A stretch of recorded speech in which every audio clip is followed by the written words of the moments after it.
Getting a morning wake-up call telling you that the Croatian police are looking for you is never an ideal start to the day, but that's how this Friday kick-started for me about 8 o'clock this morning.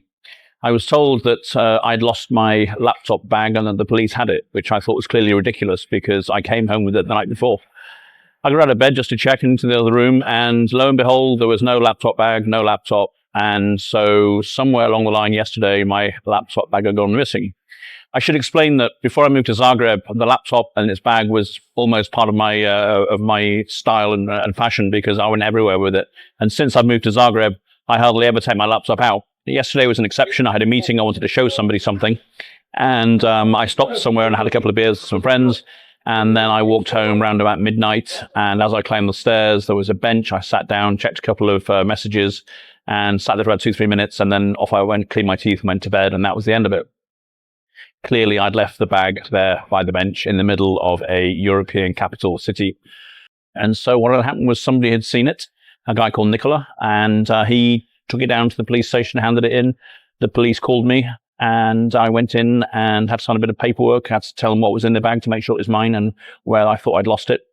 And I was repatriated with the laptop seconds later. And this to me is just one really good example that happens all the time in Croatia of honest people. The politicians aren't necessarily honest. We can agree on that. But the actual people, there's still a sense of community in Croatia that has been maybe lost elsewhere in the world. And people still look out for each other. And this is not an unusual story. Actually, a few years ago, a similar thing happened to me. My laptop fell out of its bag in the middle of the street, and I didn't notice till the next day when I was in a different town. And I got this message, and somebody had picked it up. Actually, we repaired it because it got damaged on landing, and just gave it back to me. And that was just a totally normal thing that you do in Croatia. So Croatia, it's a very safe country. It's a very honest country with people.